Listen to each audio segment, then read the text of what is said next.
Alors bonjour tout le monde, Roch Gaudreau. En tant que directeur des titres miniers des systèmes, je suis responsable du registre des droits miniers réels et immobiliers du Québec. Mon rôle, c'est de m'assurer que les activités minières se fassent dans le respect de la loi sur les mines. Alors, c'est le rôle que j'ai à faire et je vais vous présenter ce soir le cadre légal et réglementaire qui concerne justement, plus spécifiquement, le projet de Terra Nova ici. Terra Firma, excusez-moi. Alors, qu'est-ce qu'on a ici en présence? On a présentement des claims. Un claim, c'est une surface d'environ 50 hectares, 1 km par 500 mètres environ, et ça s'acquiert essentiellement par désignation sur carte. C'est-à-dire qu'on va sur le site Internet du ministère, on sélectionne la cellule et on l'obtient. Dans ce cas-ci, c'est un prospecteur qui, en 2006, avait obtenu les claims et par après, il les a fait optionner à une firme de Vancouver il y a l'automne dernier.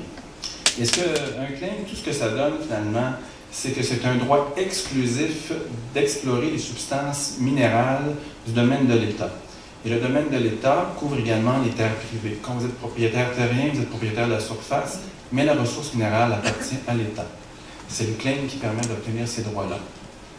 Ce qui est très important de comprendre aussi, c'est qu'un claim ne confère aucun droit foncier, seulement le droit d'utiliser la surface à des fins d'exploration minière. Alors, en tant que propriétaire privé, votre droit foncier, vous êtes protégé en vertu du Code civil, alors que le claim, il est protégé en vertu de la loi sur les mines. Ce qui est important aussi de dire, c'est que le claim ne donne pas le droit de faire des travaux d'exploration en terre privée sans autorisation. Si quelqu'un vient chez vous faire des travaux sur votre terrain, vous avez le droit de dire « ça, c'est chez vous ». Si vous êtes d'accord qu'il fasse quelque chose, il s'agit d'avoir une entente. Sans entente, pas de travaux.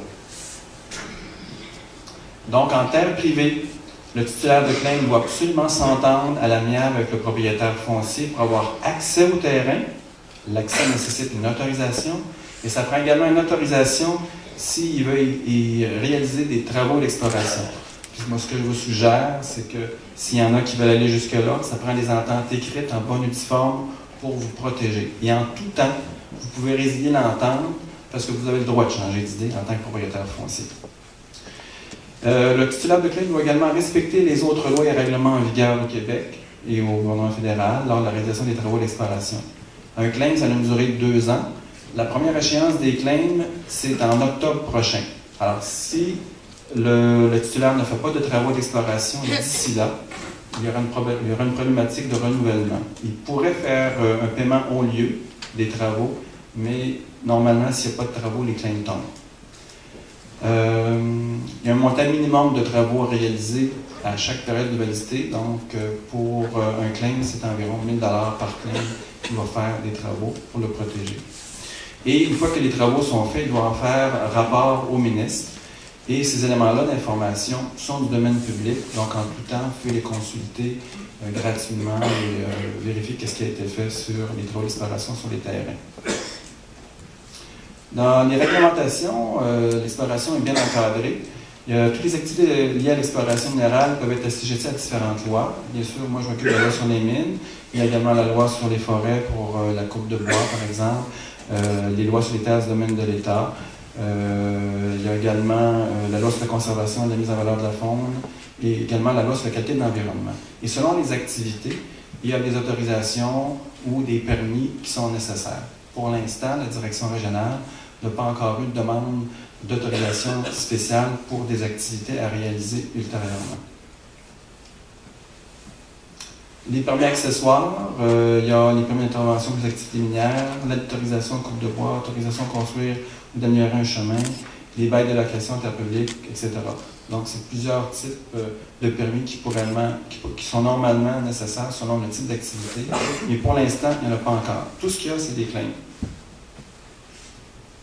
Vous avez ici la carte du secteur qui a été affichée un peu partout dans la salle. Ce qui est important de comprendre, c'est qu'en vert, vous avez le claim. Chaque rectangle représente un claim. Il y a environ 50 hectares. Vous avez en rouge ici les anomalies que la compagnie est intéressée à les vérifier, les anomalies radiométriques. Et vous avez aussi la position du puits de captage de la municipalité qui est localisée ici. Les carreaux représentent la portion des terres privées et l'autre trame ici, dans 2 minutes, parfait. La partie nord ici, c'est la portion des terres publiques. Alors, comme on peut voir, vous avez aussi en bleu la ligne qui fait le partage du bassin versant. Autrement dit, lorsque de l'eau coule ici, elle descend vers l'est. Lorsqu'elle tombe ici, elle descend vers l'ouest. Donc, l'approvisionnement du puits de captage est en dehors des zones d'anomalie qui ont été observées. Ça, c'est important à vérifier. Donc, l'intérêt de la compagnie, si jamais elle va de l'avant, c'est assurément d'aller vérifier ces anomalies-là. Et ils sont tous localisés en terre privée. Comme je vous mentionnais tout à l'heure, ça prend absolument l'autorisation des propriétaires terriens, de chacun des propriétaires terriens pour que la compagnie ait accès au terrain et aussi pour qu'elle ait droit de faire des travaux. Si tous les propriétaires terriens dans le secteur ne veulent pas de travaux d'exploration, ça s'arrête là. C'est aussi simple que ça. Et la compagnie n'aura pas d'intérêt à aller dans l'ouest s'il n'y a pas d'anomalie. Puis dans le nord, les anomalies qui restent, oui, elle pourrait les réaliser parce qu'elles sont en terre publique, mais puisqu'elles sont isolées et faibles, la probabilité qu'elle ait réalisé les travaux-là est encore plus mince qu'ici. Alors, c'est ça qu'il faut comprendre. Vous avez quand même le gros bout du bâton dans cette histoire-là. Oui, il y a un intérêt de la compagnie, mais elle ne viendra pas si elle n'a pas la capacité de faire quelque chose d'intéressant. Alors, en terminant, je tiens à vous mentionner que le projet de loi sur les mines est en modification et on rajoute toute une série de mesures justement pour avoir une meilleure conciliation des usages et afin de mieux protéger les collectivités. D'abord, déclaration obligatoire de recherche d'uranium et de découverte d'uranium. Dès que c'est 0,05% d'oxyde d'uranium, c'est obligatoire de le déclarer au ministre. Il y a des mesures de sécurité qui sont prévues, qui vont être ajoutées à la réglementation pour toutes les activités, recherche, découverte, exploitation. Préalablement à toute demande de bail minier, si jamais le projet se rend jusqu'à un stade d'exploitation, il y a des procédures, il y a une consultation publique qui sera faite pour chacun des projets miniers. Ça veut dire que ça va au-delà des audiences publiques du BAP. C'est une autre consultation qui doit se faire en parallèle pour s'assurer que la population est bien au courant de ce qui se passe et des impacts.